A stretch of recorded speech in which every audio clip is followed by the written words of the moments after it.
everyone, and welcome to Spirit Box. I hope you're all keeping well and keeping healthy, both physically and mentally, out there in lockdown land.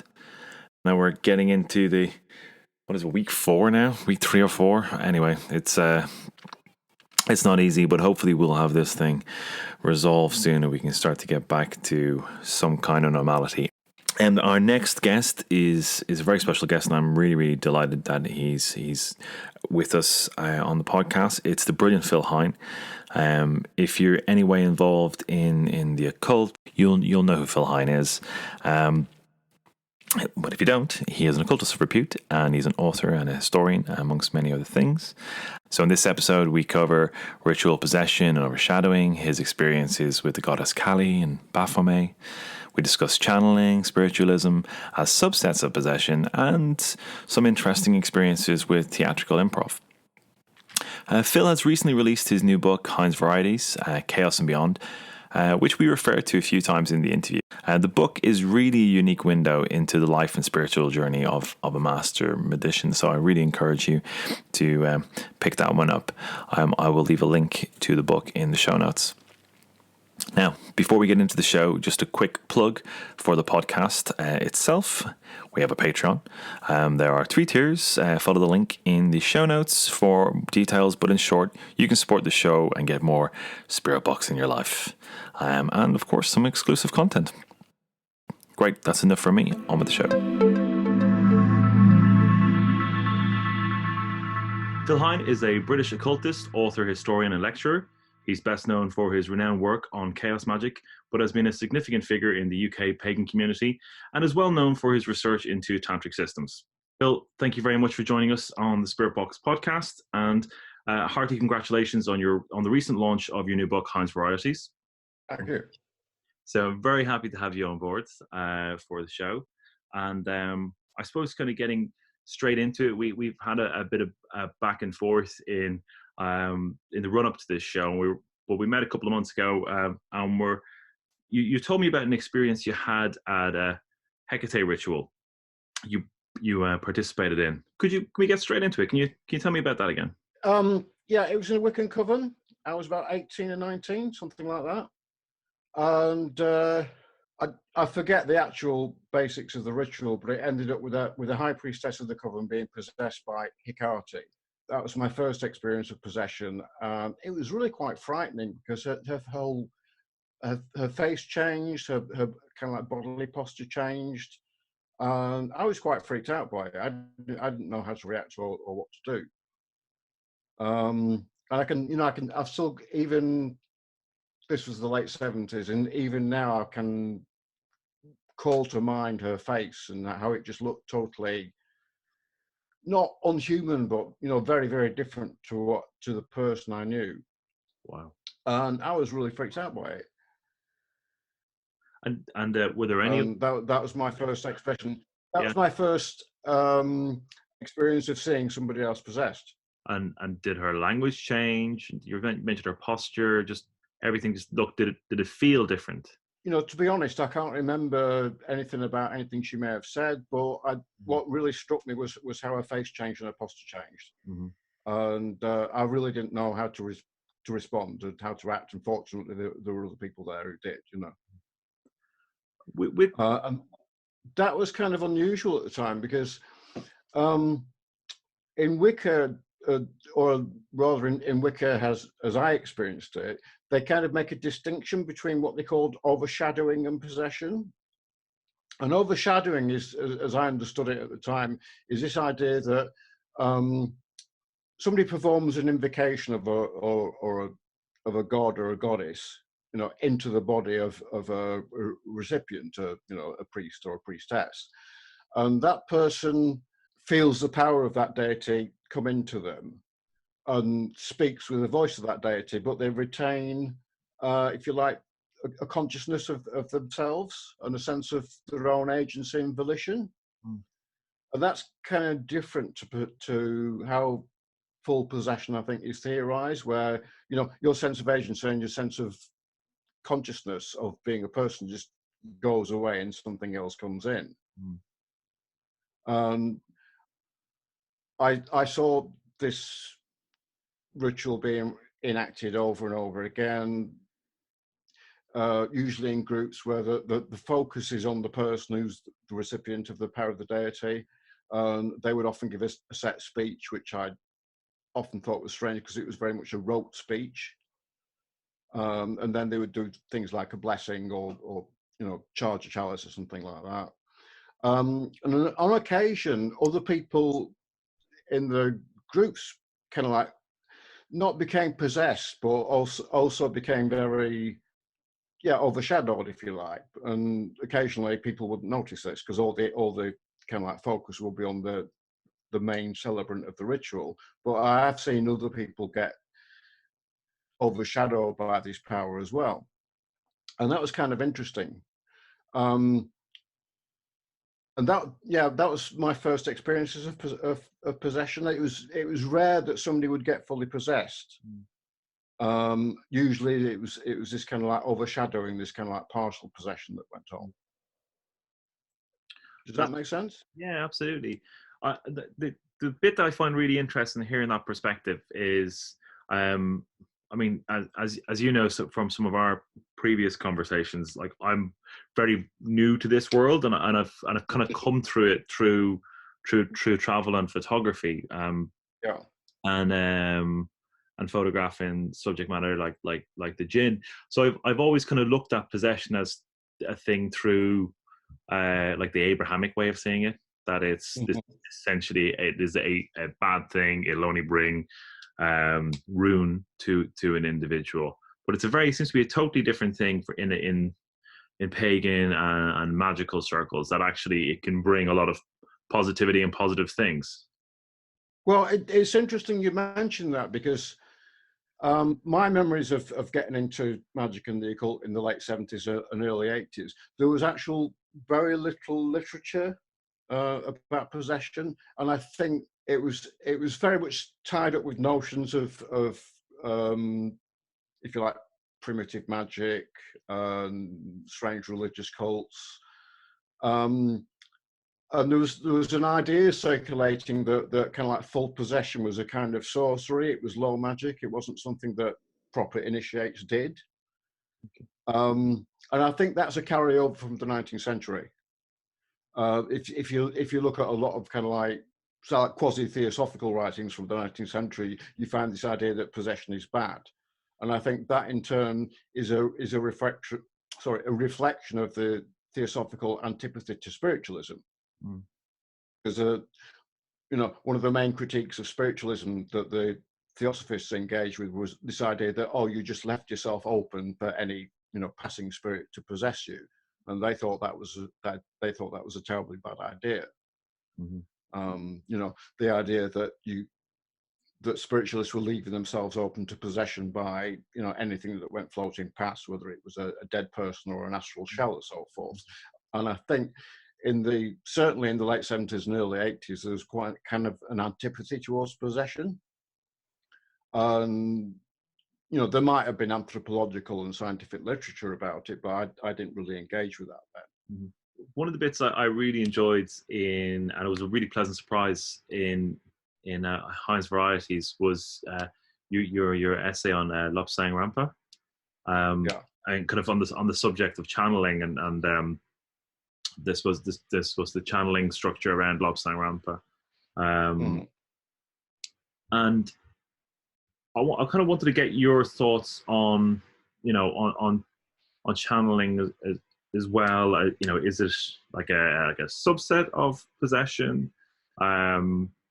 People seem to be able to switch it on and off, but I think there are a wide range of experiences, certainly within Western occultism, that are kind of like possession in different grades. One is this Wiccan notion of overshadowing that I was talking about earlier, and channeling might well be another form of a kind of a light form of possession, where I forget how it works exactly, but the idea is that somebody goes into a light trance and starts coming out with all this stuff about being a reincarnated priestess in Atlantis or somebody from the far future. That I think there's elements of confabulation sometimes with that. In the early 80s, I worked in a psychiatric hospital for a while, and I remember very well talking to this patient with a doctor, and they were saying to the patient, well, what did you do last year, Jim? And he said, oh, I was building a bridge in Japan. And we thought, oh, that's really interesting, knowing very well that he hasn't actually been out of the hospital, for the last 20 years. And he gave forth this extremely detailed and very personal account of how he was involved in this bridge building in Japan. And it was all kind of like confabulation. But, he really believed it. And I think there's an element sometimes with these kind of experiences, there is an element of confabulation. But they're also they're group experiences. I think that it's not just about an individual entering an altered state of consciousness and coming out with something strange or fabulous. I think they're actually mediated by one's circumstances and one's surroundings, and by culture, of course, as well. Channelings is interesting because you get, there were particular people who were almost had copyright, and I think there was actually a big copyright case of I think it was someone called Knight who was channeling this entity, I think called Ranther, and then somebody else started channeling Ranther, and there was a court case about it. David Knight, I think it was, and I think there was actually a court case. I might be wrong about that, but there was some kind of legal to do over who had the right to channel this entity. There always does seem to be kind of an element of, I don't know, just sort of absurdity to some channeling. I mean, the bit that you mentioned there, there always tend to be kind of, someone from the Palladian Brotherhood or some such, are guardians from another galaxy or something like that, to bring that kind of save the earth type message, and that tends to occur quite regularly. What it reminds me of a little is kind of some of the early encounters with UFOs in the pilots of the UFO knots, which was a popular term, where it's the same thing. Like in the 40s, there were from Venus, from Mars. And then as we got a little bit closer to those planets and knew a little bit more about them, the aliens got further and further away and presented themselves as being biologically far different. And but that's kind of interesting, because, sorry to jump in there, but I'm thinking about theosophy, because the theosophists had this idea of the inner plane masters. Again, they're always in really inaccessible places. So some of the theosophical inner plane masters were from Tibet, which is at the time was inaccessible. You mentioned Lobsang Rampa earlier, and of course, Lobsang Rampa's whole thing is he was the avatar or the reincarnation or the walk-in of somebody from Tibet, which was basically inaccessible at the time and remains so, of course. And I think that's sometimes an interesting feature about some of these kind of experiences, is that they're, because of geographical or if you like, cosmic location, they're very difficult to verify. Yeah, it really is interesting. And it's so hard to place when you look at that channeling stuff, because it does seem to be a bit like we're being played with a bit. But it's very hard to put your finger on kind of whether or not it's I don't know what I'm trying to say here, but whether it's a serious thing or not, whether kind of it is just that trickster element behind it. As you say, that kind of idea of like a court case coming out of who can channel an entity it just seems absolutely absurd. And how does that affect the people's lives who are involved? Well, I think for the people who are engaged with it, they really do believe it. It seems ludicrous to everybody else. Yeah. And I think an interesting element of that is, when somebody becomes possessed by an entity and speaks to you, is how seriously do you as a participant in that event take that message? And I think that's always an interesting question. I know I was going to talk about spiritualism later on, because I think in spiritualistic and mediumistic events, that's a similar thing to possession going on. And I remember many years ago, this is when I worked for Psychic Press, being taken to a medium who was, if you like, channeling the personalities of dead film stars, which was very interesting. You know, we got various dead film stars. The names don't spring to mind. But at the end, they actually channeled somebody who wasn't dead. Nobody said anything at the time, but you know, afterwards, I was with the editor of Psychic News, and he said, "Hang on, Phil, that last one wasn't dead, you know." I said, "Oh, yeah, that's interesting, isn't it? You know, because obviously everybody thought he was dead, but he turned out not to be. You know, wow, that's really interesting. And I think a lot of that's an interesting dimension to these experiences is when you experience that is how seriously you take it. You know, and I think that's. It's not always as straightforward. I mean, you know, if I'm in a ritual and somebody is channeling, say, a deity, and it's a deity I have a great deal of respect for and personal relationship, and they say something to me like, "Oh, you know, you have to give up your job and, you know, become my devotee and live in a cave," I think I probably wouldn't. Yeah, and I think that's really good advice. You know, like to you know to be wary of what spirits say. You know that we don't really know what. Well, I mean, from my perspective, the reason kind of this whole podcast exists is, you know, try and understand what these things are, or what the experiences are, what it means. You mentioned before about some of your some experimental theatre group. Can you tell me a bit about that? Yeah, this was in the mid '80s when I was psyche nursing in Nottingham, and I met up with these people who are doing kind of like improv drama. And this is where I encountered the works of a guy called Keith Johnston. He wrote a fantastic book called Improv, which some of the people in the group sort of gave me, and we were kind of like, really, wow, this is amazing stuff. And Johnson has this idea about masks and possession. And there's, in his kind of like very basic system, you've got two types of masks. You've got half-face masks where the mouth is free and they can speak, and you've got full face masks where the mouth isn't free and they have to rely on if you like, on body language. And we did some experimental work based on his ideas. We'd start off making masks, and these were not like character masks, or, you know, they weren't masks of like Egyptian deities or anything like that.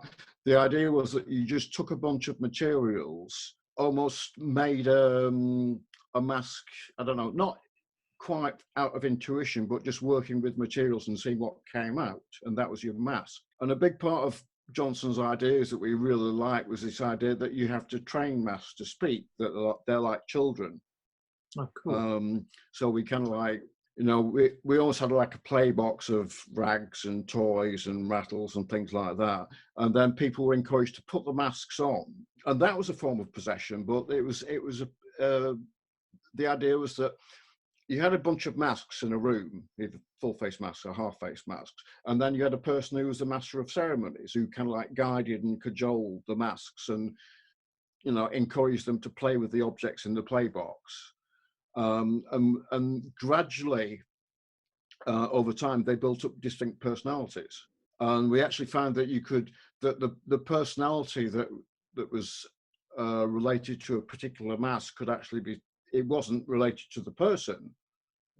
But there was one mask that it had kind of like a silver face and like really bug eyes. I forget which one of us had done it, but it was almost like a Frankensteinian figure. And all the other masks were afraid of it. Wow. Because its movements were really jerky, and it was very kind of like aggressive, or it came across as aggressive. So the other masks, and I think some of the people who weren't masks who were watching this were kind of like, whoa, what the hell is this thing? But the person who was wearing the mask almost reported his feelings, well, you know, why are you all backing away from me? I just want to be friends. And we found that those personae seem to attach themselves to the masks, not to the people who are wearing them. That was really interesting, because that was the first time I came across, you know, the idea of possession in theatre. And I read some accounts of actors who, you know, got so much into their character that they could do things that their character could do, There was one guy whose character was like an expert juggler, and he said he couldn't juggle for toffee when he was not in character, but when he was in character, and if you're like possessed by that character, he could juggle, you know. And that whole phase in the mid-80s was really interesting for me, because I got interested in the whole kind of like the theatrical approach to possession, if you like, and looking at acting techniques. And that was something that later on, when I sort of like went more into Chaos Magick, I wanted to bring a lot of those techniques into what we were doing. I mean, I suppose that naturally brings us on to kind of your work in the 90s, and how this work, I guess, had a thread through your Chaos Magick work. Yeah. Well, in the Chaos Magick groups I was in, possession was a central thing. And I think that was one of the things that almost distinguished Chaos Magick as it started to gain traction in the UK, was that people weren't afraid of doing possession rituals. And again, we've, you know, there's one ritual, I think it's in Psychonaut, the Massive Chaos Bee, which is a Baphomet ritual. And again, and what we found was that you get different kinds of Baphomets depending on who's doing the ritual. Right. So you get very kind of like passive manifestations of Baphomets with somebody who's perhaps being a bit nervous, and then people who are very confident, you get very aggressive and very kind of like, you know, I'm here to tell you what to do kind of Baphomets. You get quite scary Baphomets. And I started, there were a couple of things about this that really interested me. And one was that, again, this idea that it's not just about one person being possessed, it's about the whole environment and the whole setup of the ritual, and, you know, everything from people's feelings and expectations to actually the physical location, you know, because I think you have different shades of possession. You have people who kind of feel empowered by the vitality and, if you like, the energy of the deity, but still have a sense of volition and their own agency. And then people who report that just goes away and they're not conscious at all of what they've done, or, you know, what they've said or during the ritual, until they've been brought back, which was, in some cases, this idea of banishing with laughter, which I don't think actually always works, or in extreme cases of throwing a bucket of water on someone's head. And something that at one point in the mid-90s, I got into the idea that, well, can you train people to be possessed? Because I started to think, well, yeah, it's one of those things that you can only really do by doing it. But other ways of breaking it down and actually trying to, okay, this is what it feels like to start to go into that process. Can we actually give people, if you like, a kind of taste or opportunity of that? I did some workshops around that. I can't actually remember what I did now, but the idea was to try and, you know, get people not to be scared of having that experience of when you feel that you're no longer in control of your body, when your volition and your agency have kind of like gone away. And that was one part of it. And the other part was, if you like, grounding and safekeeping. Because increasingly I was finding personally that for me, possession is a very, very intense experience. You know, looking after somebody who's coming out of a intense possession trance, I think, was something that I felt wasn't getting as much attention as it could do. Right. So for me, kind of like, okay, because what you sometimes find is that somebody who's gone into that intense state of consciousness is that coming out of it can be difficult. Right. Sometimes people want to stay in it and kind of almost like resist coming back into ordinary consciousness, if you like. So, and then, you know, it's not like you can look at people around a ritual and go, okay, hands up who hasn't come back yet. You know, you need to be able to look at somebody and look at their posture and look at how they're responding to other people and go, okay, maybe it's better to have just somebody who can sit near them quietly and just say, are you okay? Is there anything we can do for you? You know? Yeah. So I got into that idea that, okay, as much as it's important to try and give people a kind of like starter experience of what it's like to be possessed, and because I think it's very easy that you almost kind of like catch yourself going into that state and then jump out of it because it's scary, because it's weird. But also to give people a more nuanced understanding of grounding and safekeeping. I mean, these are things that people take, for granted nowadays. I think in contemporary magical circles, at least, I think there's a lot more nuanced approach to these kind of experiences. But at the time, I wasn't aware of that, And I think these are skills that groups have to almost develop. Sure, that makes a lot of sense. But no, particularly if possession isn't a cultural thing, which I think for a lot of us in the West, it just isn't. Yeah, correct. Yeah. Until you start to look at analogues like channeling or spiritualistic mediumship, things like that, which I think there are similarities with. Yeah, that makes an awful lot of sense. And I suppose, out of curiosity, I mean, have you ever seen something or along the lines of where, someone's actually struggled to shift a deity, or the deity kind of wants to hang around? Yes. Yeah. Quite often. Yeah. And I've experienced that myself. It's a kind of, it's difficult to describe, but it's almost like you feel you don't want to come back to the world. It's almost kind of like, I still want to be the deity. Right. And there's almost sometimes like a dual consciousness that you feel yourself to be this other being, but also you're trying to come back to the normal world, and that can be a struggle sometimes. Right. And I think what you have to do, or what I found myself doing with the groups I was working with is okay, how do we manage that experience? There was one famous incident, not in any of the groups I was involved with, but it's kind of like a friend of a friend story, where somebody got possessed by a deity. I think it might have been one of the Voodoo Loire, and ran up a tree. And they had to spend the whole night looking for this guy who was up a tree somewhere, and then getting him out of the tree whilst or like coaxing the deity out of the tree, because they thought, well, if the deity leaves him while he's in the tree, he's going to be stuck up a tree. Sure. That's hilarious. It's really interesting how these kind of just bizarre occurrences happen.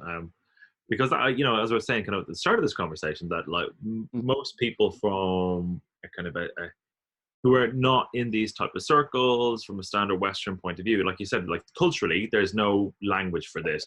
There was maybe 40 years ago in Ireland, you'd still have that kind of talk about, well, there's a problem. The priest needs to go to bless the house or bless an individual. Yeah. The subtext is, there's an intrusion going on of some description. But it's never it doesn't have that kind of it never be perceived in a way where something bizarre or slightly comical happens. Still something that someone has to deal with, but it always has that. Well, it's the binary Abrahamic thing, but it's not God, it's evil. Yeah, it is interesting to talk to people from different cultures who don't see it like that at all. That actually possession is a positive thing. It's a blessing of sorts. I mean, particularly when we've been historically talking about Tantra and Indian culture as a whole, we spoke about Kali, and you've written some really fantastic pieces in Hine's Varieties about your experiences with Kali. And I was wondering, could you tell us a little bit about that? Well, a couple of years ago, I did a lecture at Trebles on Tantra and possession, and the idea for that really came up because when people think about Tantra, they think about sex, but they don't think about possession. And possession is a huge, element of Tantra and of Indian religion in general. I think this is the interesting thing, is that in the West we have this mindset of possession is kind of like over there, and it's kind of almost like a colonial hangover, that possession is done by other cultures, and we don't necessarily recognize it in our own culture. I mean, Christian snake handling.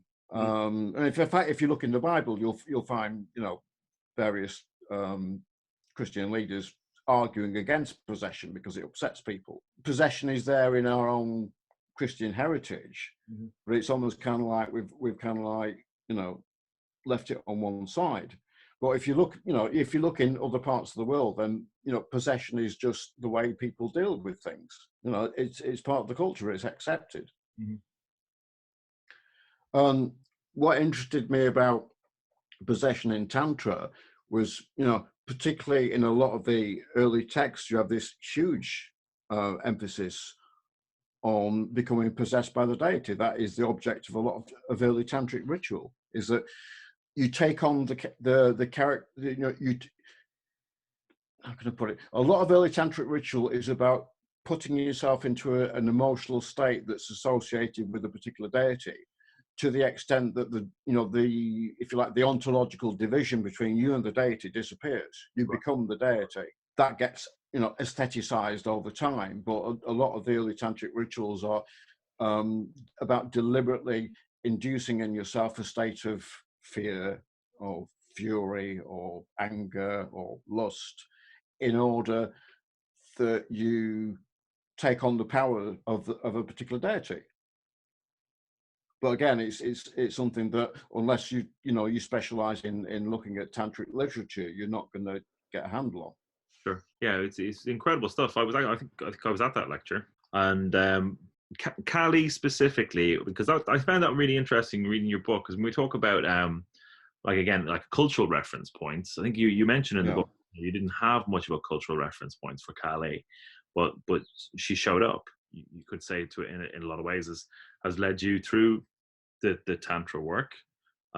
Yes, it was definitely my early experiences with Kali that led me to get an interest in Tantra, because as I said, I was having these in the book. I was having these very intense dreams about Kali, meeting her in a cremation gown, and I can't say that I hadn't heard about Kali. I'd probably read about her in Kenneth Grant's books or something like that, but I had no kind of particular interest in matters Indian or tantric. Yet suddenly this Indian goddess turns up out of nowhere in my dreams, like night after night. It's almost kind of like she's calling me, and that experience, if you like, put the hook in me. Right. It's not quite. I mean, I remember years ago having a similar thing with Maman Bridget, who's one of the voodoo lois, again turning up in my dreams, and me just going, oh yeah, well, whatever, Yeah. So some of those experiences don't seem to create an emotional resonance, but yeah, others do. See, Maman Bridget as well, like that's another weird character where there's something about Maman Bridget, and again, like Kali, that they leak outside their cultures, and they do it by themselves. It's a really strange thing. Like Maman Bridget is a very strange character in that she's white, she's got red hair. There seems to be some connection to Saint Bridget, the goddess Bridget, white with red hair, goddess of fire. But yet there's no cultural relationship between Haiti and Ireland. It wasn't a colony of the British Empire, the French colony. It's just this doesn't happen. I mean, this is the interesting thing, and I think this leads to a lot of argument. Is that nowadays it's a big part of if you like, it's a subset of the whole cultural appropriation debate. Can you have a relationship with deities that are not in your culture? Yeah, and of course we do all the time, and I think that's people get into terrible arguments about this. Is if you're an English person, and the English did it in India, is it culturally appropriate for you to be working with an Indian deity? Yeah.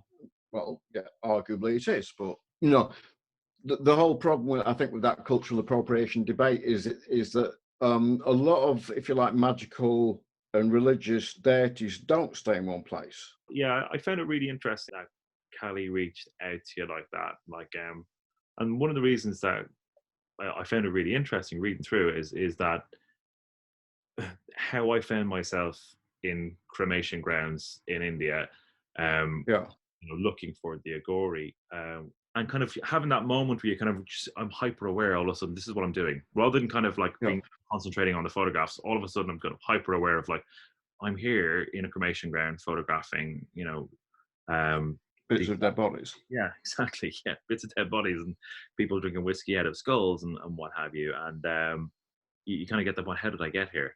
But there's something around the symbol of Kali that, and Shiva as well for me, that they have a resonance, you know, and they had a resonance far before I kind of understood really anything about them.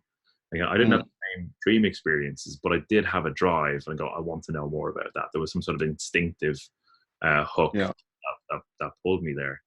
I mean, in a way, major deities like Kali, you could almost say that they are transnational deities. You know, because there's scads and scads and scads of material written about Kali by Westerners that is, you know, completely different to how Kali is perceived and thought about in India. Yeah, you know, Kali's been taken up as a if you like a symbol of women's liberation in the West, which I think is not quite at least how she's seen in traditional India. Right. So, you know, some deities that become extremely popular, I think, get this. You know, it's kind of like yoga. Yoga is, we now think of yoga as a transnational phenomena, rather than something that can be traced back. Yes, obviously it has a historical connection to India, but it's grown beyond that. And I think deities can do that as well. Yeah. You know, they become really popular and they change and they shift.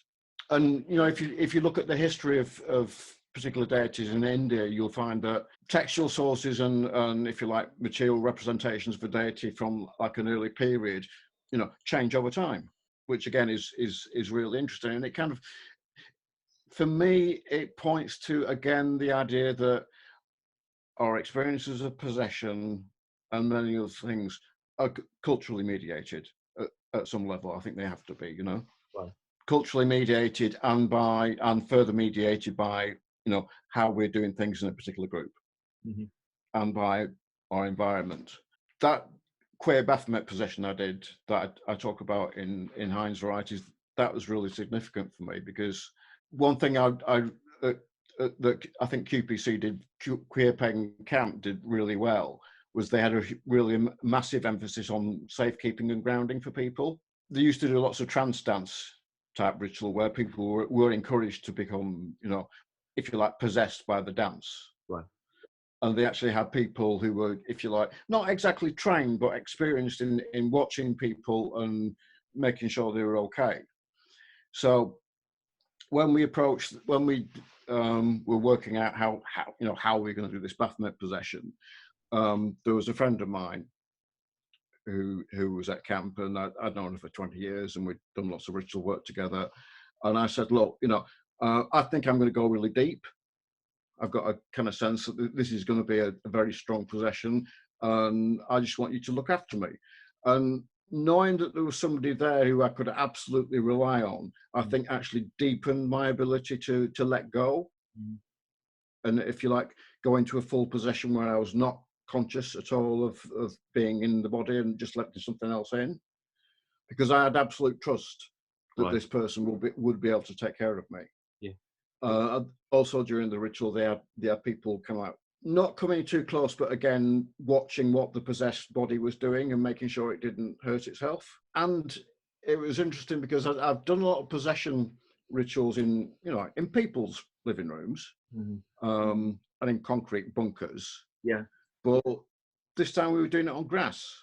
And I think, if you know, with the best will in the world, if you're allowing yourself to be possessed by an entity in a concrete bunker on a concrete floor, you're still going to have some residue about not hurling yourself around or not letting the possessing entity hurl you around, because you're going to get damaged. But on a grass floor, again, I could let go any kind of like inhibiting fears about what was going to happen to my body. And that possession that I describe in that ritual was really one of the most intense possession experiences that I've ever had. And I think a lot of it was to do with the environment and the fact that I knew that people would look after my body, as it were. Yeah. And would help bring me out of the trance. It seemed to take a very long time, and would look after me afterwards. I mean, After that ritual, there was apparently a massive party, and I was kind of like just sequestered in somebody's tent, being fed hot chocolate and Yeah. and so I Yes. was in a Yeah. emotionally state after that. And while you were in that state, like at that particular possession, like like what you mentioned earlier on when you said there's a sense of kind of like there's all two consciousnesses in the one body, but there's not necessarily one dominant over the other. But when you're going deep, I mean, how does the deity, or how does Baphomet in this case, communicate with you, or do they communicate with you? You know, or do you hear their kind of? I this again is an interesting thing, because there's different cultural expectations about how, you know, in some cultures the idea is that you get possessed and the person who's being ridden has no memory whatsoever. Yeah. Of it. I've had that a couple of times. Sometimes I've had total memory. It's like this kind of like double consciousness thing, or you just feel tremendously empowered. I felt taller, or somehow taller, or somehow broader, or somehow more present in the room in that kind of double state of consciousness. With that state, it was almost like memories, like film clip memories, like a broken film. Like I have like a freeze frame of this and a freeze frame of that. Yeah.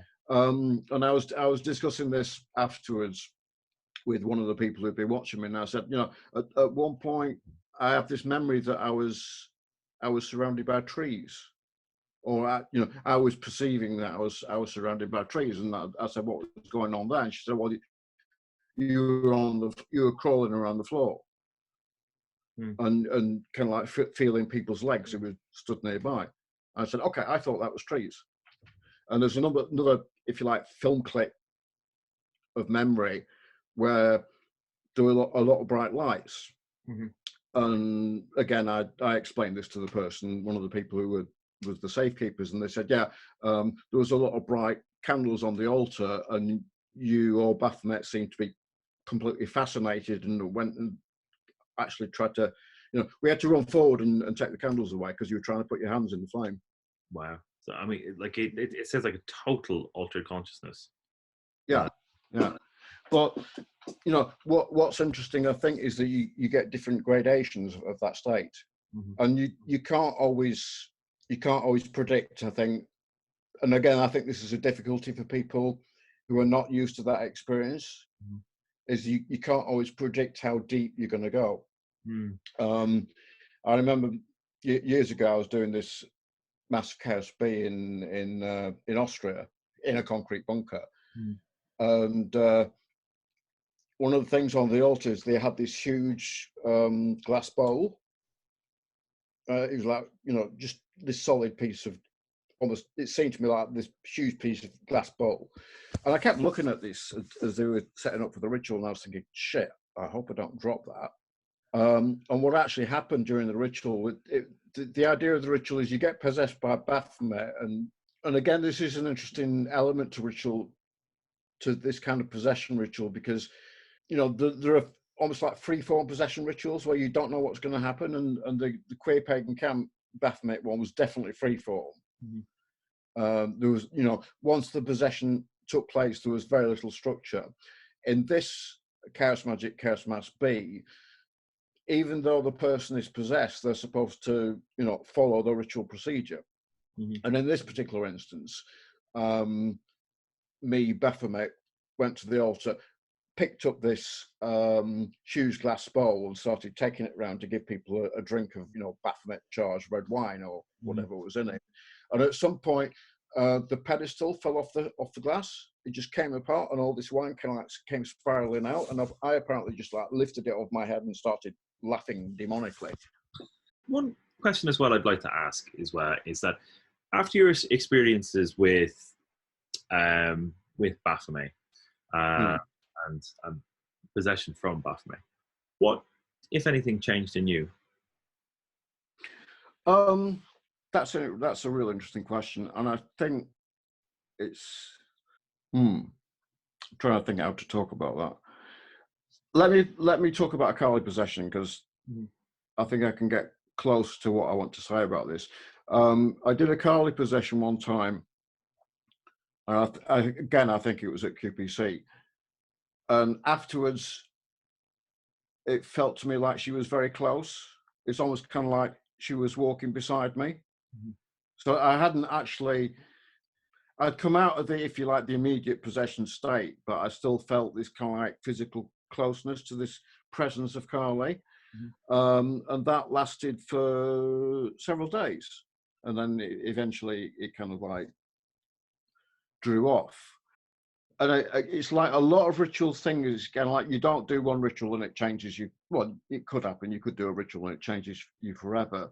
But certainly you have this idea in Tantra that every ritual action is about you dissolving the difference between you and the deity, who is your Ishtva Devata, your chosen deity. So if you're continually trying to identify with Shiva or with Lalita or Kali, then every ritual action is about, dissolving that distance between you, so that you realize that you are one with the goddess and she is you, and she is everything, kind of thing.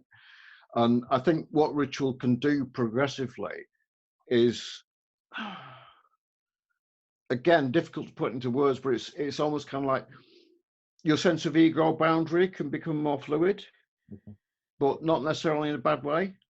I think the rituals these kind of possession rituals can make you more vulnerable, or at least more open to nuances of consciousness, right, that otherwise you might not have been aware of. Right. And again, I think a lot depends on the cultural expectations that you have about the ritual, and whether they come from being involved in a particular religious or magical tradition, or just the stuff you've grown up with anyway. Right. I mean, I've seen people say chaos mass bees, as one person famously put it, respond to the person possessed by a Baphomet like he was drunk who was talking to them at a bus stop and they couldn't get away from him. They were really kind of like shying away. And, oh, fucking girl, what's going on there?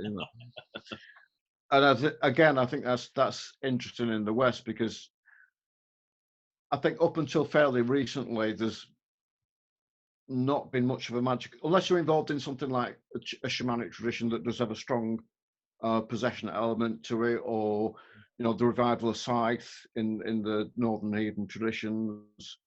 I think there's almost like possession is under theorized, or not so much under theorized, but the practice of it hasn't been developed. And I think that is something that's probably gaining ground. I think, well, I'd like to think that people had a much more developed idea of how to approach possession in ritual. Yeah. And how to manage the experience from start to finish than perhaps I did when I was making my first steps with it in the 80s and 90s. Yeah, it does. I'd like to think so. I don't know if that's true or not. Yeah, okay. But it does sound like it needs almost that like when you hear kind of ayahuasca ceremonies, when I think the shaman leading the ceremony is guiding the participants through it a lot more, and I think that from what I've heard of the rituals, like singing people through it. It feels like that there's from what you're describing through from the 70s through to the queer Baphomet possession, that there will be a development of like safeguarding for people going through the possession experience, and I guess that the good practice and the technology around it is evolving. Yeah, I think so. I think it's interesting to see that, though, that the technology is starting to evolve, the practice is starting to evolving and getting more refined. And it might be that bit as the. I think that's possibly because people are more engaging with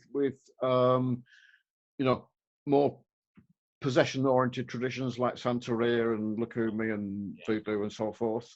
Yeah, And those are in turn influencing, if you like, general models of practice. Yeah, if that makes sense. Yeah, it makes a lot of sense. There's so much to learn in those incredible things. And I suppose to wrap up, unless there's anything else you'd like to add, where's the best place for people to find your work, to find out more about you? Well, I have a blog, http://enfolding.org, where I try and put all my latest rambles and wibbles.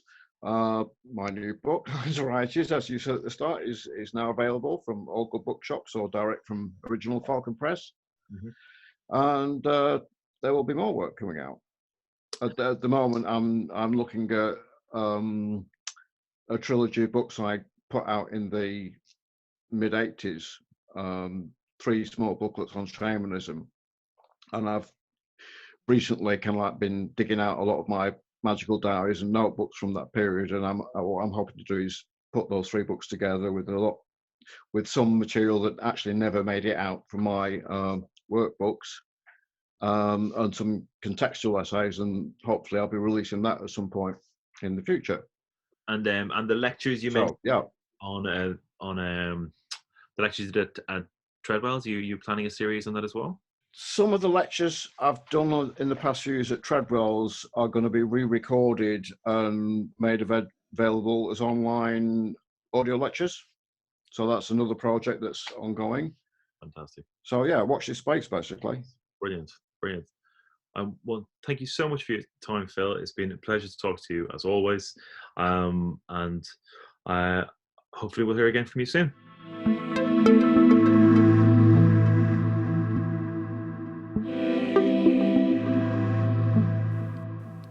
Well, I hope you enjoyed that as much as I did.